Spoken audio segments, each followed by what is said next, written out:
SSP Badin पारां ॾेई शहर में खुली कचहरी। शहरिन ऐं समाजी सियासी अॻवाननि शिरकत करे भलीकार कयो। ॾेई शहर में एसएसपी बदीन जी पीएस ॾेई में खुली कचहरी मुनक़द कई हुई, जंहिंमें सीओसी चेयरमैन शहरिन समाजी ऐं सियासी अॻवाननि वॾे अंग में शिरकत कई। शिरकत कंदड़नि एसएसपी बदीन जी आमद ते खेसि भलीकार कंदे शुक्रियो अदा कयो, जॾहिं त अवाम पंहिंजे इलाइक़े जे मसइलनि ऐं शिकायतुनि बाबति पिणु आगाह कयो। खुली कचहरी दौरान केतिरनि शहरिन पंहिंजा मसइला पेश कया, जॾहिं कुझु माण्हुनि शिकायतूं पिणु दर्ज करायूं, जिन ते एसएसपी बदीन फौरी ॿधणी कंदे लाॻापियल अमलदारनि खे बर वक़्त कार्रवाई जूं हिदायतूं जारी कयूं। कचहरी ख़ुशगवार माहौल में जारी रही ऐं अवाम पुलिस सां पंहिंजनि मसइलनि ते पंहिंजनि मामलनि ते खुली ॻाल्हि ॿोल कई। उन मौक़े ते मोहतरम एसएसपी बदीन कमर रज़ा जिस्काणी ॻाल्हाईंदे चयो त सिंध में मंशात ख़िलाफ़ मुहिम जारी आहे, तीअं ॾेई खे पिणु मंशात खां पाक बणाइण लाइ हर मुमकिन क़दम खयां वेंदा। उन एसएचओ जे कारकर्दगी ते इत्मीनान जो इज़हार कंदे हिदायत कई त फिलफोर शराब ऐं आइस जहिड़नि मंशात ख़िलाफ़ सख़्त एक्शन खयों वेंदो। तक़रीब दौरान साफ़ी संगत अली गुलाम खोसो, मुजतबा खोसो, सीनियर साफ़ी सलीम तलवाणी एसएसपी बदीन खे अजरकुनि जा तोहफ़ा पिणु पेश कया। उन मौक़े ते यूसी ॾेई जे चेयरमैन मोहम्मद जमात जमाली, रईस सदर खान जमाली, भुट्टो जमाली, शाहिद खोसो ऐं ख़ुदा बख़्श राहिमू पिणु शिरकत कई ऐं पुलिस सां हर मुमकिन सहकार जो यकीन ॾियारियो। रिपोर्ट करे रहियो आहे Mujtaba Khoso, team human rights Pakistan, press तर्जमान, सोशल मीडिया सेंटर सिंध। असां जो ॾेई जो जेको शहर आहे ऐं ॾेई थाणो जेको आहे उहो असांजी नज़र मां जे पूरे ज़िले में वॾो थाणो 27 या 26 देहूं हिन मंझि आहिनि। हिन जो दंग अचे ई कोन थो। हिकिड़ो हिन पासे पुराणो माणक थो दंग अचे, हेॾा गुलाम शाह के रास्ता करे वञूं, हेॾा वञी हयास खाते सां लॻूं, हेॾा तालके मातली जो बॉर्डर असां सां गॾु आहे 6 खां 7 किलोमीटर ते, उहो जेको आहे गॾु आहे, उहो अचे थो। वरी अॻियां वञी डिगड़ी आहे, टंडो जान मोहम्मद जा इहे पासा जेके असांखे लॻनि था। ॾेई जो तमामु वॾी हद आहे ऐं ॾेई में पुलिस वारा तमामु थोरो आहे। ऐं अमन कमेटी जो मेंबर बि आहियां, अलहमदुल्ला मौला हुसैन जो आज़ादार सां गॾु अमन कमेटी जो मेंबर बि आहियां। ऐं तव्हांखे रिक्वेस्ट कंदुसि पंहिंजे तरफ़ खां, ऐं हर मीटिंग में तक़रीबन जेको आहे सो आऊं तव्हांखे इहो अर्ज़ु कंदो आहियां त ॾेई शहर जो थाणो जेको आहे उन जी हद वॾी आहे, पुलिस वारा तमामु थोरा आहे। उन में असांखे शहर सांगी फरो बि लॻे थो, खॾारो बि लॻे थो, नोतकाणी मोड़ बि लॻे थो, गुलाम शाह बि लॻे थो।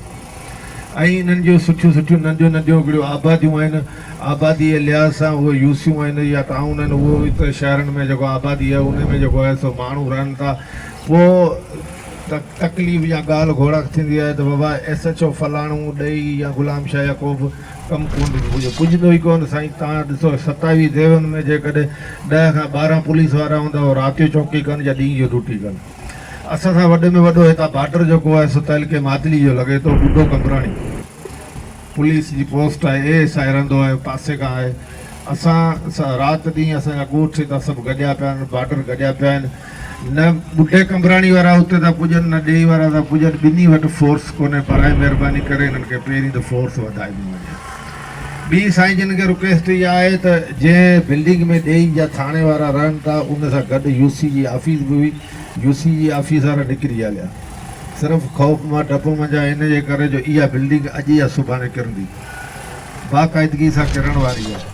असांजो पासे में 5 सालनि खां वठी थाणे जी बिल्डिंग ठही आहे, हिन में को थोरो घणो कमु जेको आहे उहो रहियो पियो आहे। उन लाइ मजबूरी इहा आहे जो उहा बिल्डिंग नथी ठहे। ऐं जॾहिं बि कंहिं कमकार सां या कंहिं मीटिंग में वेंदो या डपु थींदो आहे त वॾे मुंशी खे चवंदो आहे केॾीमहिल लोचा पड़ किरे मुरी शहीद न थी वञे। सो बराए महिरबानी साईं जिन खे रिक्वेस्ट आहे, असां ॾेई जे एले तशी जे तर्जुमानी कंदड़ जे तरफ़ खां हिकिड़ी रिक्वेस्ट आहे त हिन ॾेई थाणे खे महिरबानी करे जल्द खां जल्द जेको आहे सो तयारु कयो वञे। तव्हां पंहिंजे बाला ऑफिस खे लिखो, जेका बजट आहे उहो जल्दी तयारु थिए। हीअ पुलिस जेका आहे होॾा शिफ्ट थी वञे, बंगला मुकमल करण वारा आहिनि। यूसी भाउ वेठो आहे, भाउ मोहम्मद जमात जमाली, असां यूसी जो चेयरमैन पंहिंजी जॻह ते आहे, लेकिन हिन इलाइक़े जो मौजूदु माण्हू आहे, हिन खे नंढो वॾो भाउ सॾींदो आहे। हीअ पाणी जेको आहे सो हिन बिल्डिंग में अचण लाइ तयारु कोन्हनि, उनजे करे इहे मजबूरियूं थी वियूं आहिनि। हिन खे चेंज कयो वञे, फोर्स वधायो वञे। असां वटि मथां मुहरम अची रहियो आहे, उन मुहर्रम जे हवाले सां असांजा थोरा हिन इलाइक़नि में जेके आहिनि से हसास इलाइक़ा कुझु आहिनि, नोतकाणी मोड़ आहे या खॾारो आहे या कुझु ॿिया आहिनि, उन्हनि लाइ करे असांखे हींअर ई फोर्स जेको आहे उन में वञे ऐं 2 AS आहे, 1 AS आहे ऐं कुझु फोर्स सांगी फरे में मुक़ररु कयो वञे, 1 AS आहे ऐं कुझु फोर्स गुलाम शाह या खॾारे में मुक़ररु करियो त जीअं जेको आहे सो हिन हद खे संभाले सघनि। बाक़ी असांजी पुलिस मां का बि शिकायत कोन्हे, हिननि जी टीम बहितरीनु कमु करे रही आहे। अलहमदुलिल्लाह हिननि जी टीम ठहियो पर सॼे ज़िले जी टीम बहितरीनु कमु करे रही आहे। जेको बि तव्हां कमु करे विया असां उन में जा मुतमइन आहियूं। अल्लाह रसूल तव्हांखे शाद ऐं आबाद रखे। बिल्डिंग के हवाले से शॉर्टेज तो असां कोशिश करूं था कि माण्हू कढी इन्हनि खे कुझु वधाए ॾियूं। मुहर्रम में उअं ई असां ॾींदा आहियूं माण्हू, छो जो उहो असां काथो लॻाईंदा आहियूं, जुलूस केतिरा आहिनि, मजरसूं केतिरियूं आहिनि, उन हिसाब सां जेतिरी जंहिंजी ज़रूरत हूंदी आहे जंहिं थाणे जी उनखे पूरी करे ॾींदा आहियूं। ऐं हिन दफ़े बि इंशाअल्लाह असां कोशिशि कंदासीं त उहा पूरी करे ॾींदासीं। तव्हां बि आम तरीन ॻाल्हि कई बिल्डिंग वारी। हाणे असांजी मजबूरी आहे बिल्डिंग आहे कोन, छो जो नओं थाणो ठहियो आहे। नओं मां मुराद हीअ कोन्हे त कल्ह ठहियो आहे, पर पुराणनि थाणनि खां नओं जेको अॻे ज़िले जा पुराणा थाणा, हीअ चौकी हूंदी हुई कंहिं ज़माने में तलार जी हुई, मुंहिंजे ख़्याल में टंडे बागी जी चौकी, मुंहिंजे ख़्याल में तलार जी टंडो बागो जी चौकी हूंदी हुई। त हीअ थाणो शायदि 2015 खां पोइ ठहियो आहे। तॾहिं खां वठी हीअ बिल्डिंग मंज़ूर थी, पर बदकिस्मती इहा आहे त ठेकेदार कमु अधु में छॾे भॼी वियो। हाणे उनजो चवणु इहो आहे त साईं मुंहिंजो तव्हां चयो थोरा पैसा थोरनि जो न आहे, हिन बिल्डिंग में तक़रीबन 1.5 खां 2 करोड़नि जो कमु अञा बाक़ी आहे। छो त सॼी अर्थ फिलिंग बाक़ी आहे, जेके मिटी भराई करणी अथसि उहा, फिनिशिंग, दरियूं दरवाज़ा ऐं अंदरि इलेक्ट्रिसिटी जो कमु, लाइटूं, सोलर, इहे सभु कमु अञा रहियल आहिनि। हुनजी ख़्वाहिश आहे त इहा मूंखे स्कीम रिवाइज़ थी मिले। उहा रिविज़न असांजे वस में न आहे, छो त आउं तव्हांखे ॿुधायां त इहे जेके बिल्डिंग्स जा कम हूंदा आहिनि उहे 2 हिसनि में विरहायल आहिनि। हिकिड़ो कमु हूंदो आहे M&R जो, हिकिड़ो हूंदो आहे ADK जो। M&R माना मेंटेनेंस एंड रिपेयर।